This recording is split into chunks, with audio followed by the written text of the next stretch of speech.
A nossa mente ela guarda muitos segredos, né? Mas, de vez em quando, sem que a gente nem perceba, eles escapam.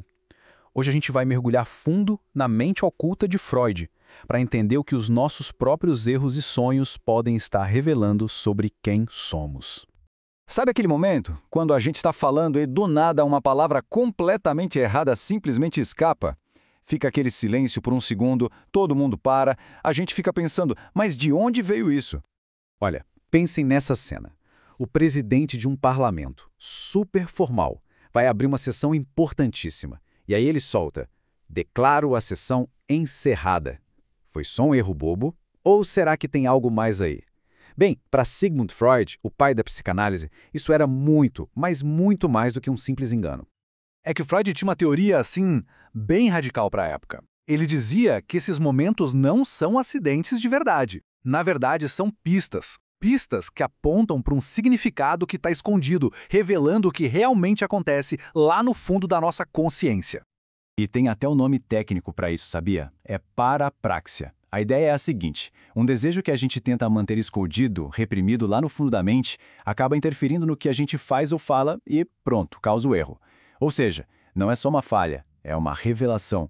Tá, mas como é que o Freud investigava isso? O método dele era quase o de um detetive, sério. Primeiro ele notava o erro, claro. Depois pedia para a pessoa falar livremente o que viesse na cabeça sem filtro. E aí, a partir dessas associações, ele ia puxando o fio para revelar a tal da intenção oculta. Era tipo uma psicanálise miniatura feita ali na hora. E o mais doido é que para o Freud, até quando a gente tenta corrigir o erro, a verdade pode escapar. Tem um caso famoso de um jornal que errou o nome do príncipe herdeiro, o Kronprinz. Na hora de corrigir, eles escreveram deveríamos, é claro, ter dito Knorrprinz. Knorrprinz nem existe, mas soa pejorativo, né? Para Freud, isso era a prova de uma hostilidade tão grande que nem a correção conseguiu disfarçar. E essa ideia toda nos leva a um conceito ainda maior, ainda mais profundo. Pensa bem, se até os nossos erros têm um propósito, quem é que está no comando afinal? Bom, para Freud, a resposta era bem clara. Quem manda mesmo é o nosso inconsciente. E isso, gente, é uma virada de chave gigantesca. A visão comum até hoje é que, alguns erros são só erros, aleatórios, sem sentido. Mas o Freud veio e disse, não, todo evento mental é determinado por algo que veio antes. Absolutamente nada na mente acontece por acaso. E olha, ele levava isso muito a sério mesmo. Nas palavras dele, aceitar que um único evento na mente é acidental seria o mesmo que jogar fora toda a visão científica do mundo. Para ele, a mente seguia leis, assim como a física, sabe? Tudo tem uma causa e um efeito.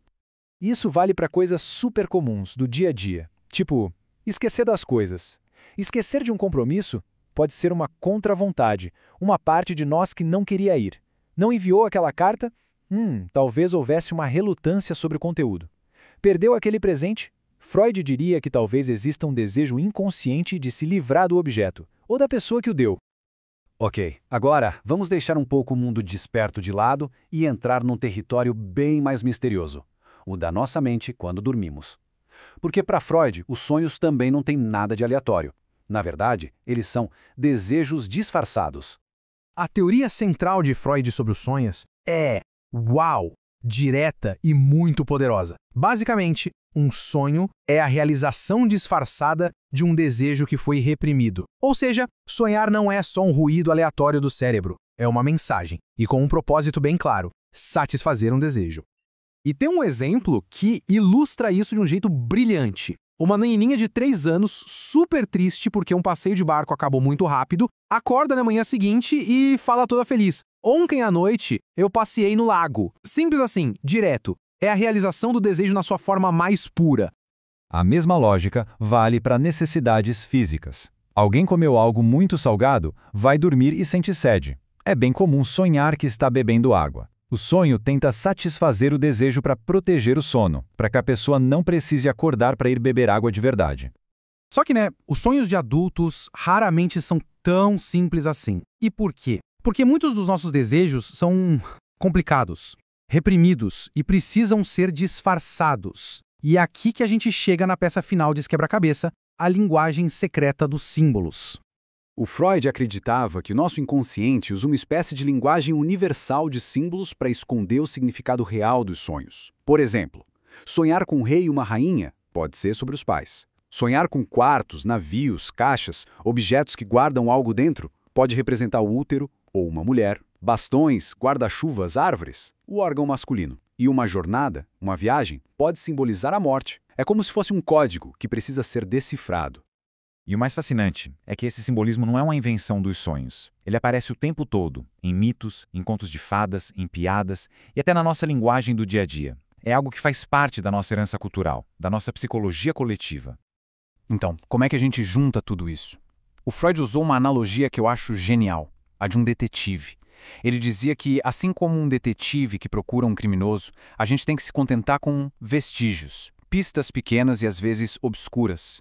Os lapsos, os esquecimentos, os sonhos, esses são os nossos vestígios psíquicos.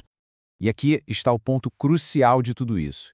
A grande lição que Freud nos deixou é que nada na nossa vida mental é trivial. Sabe, mesmo os menores deslizes, aqueles esquecimentos que parecem bobos, ou até os sonhos mais bizarros, tudo isso pode ser a chave para a gente entender as forças poderosas do inconsciente que, no fim das contas, nos moldam.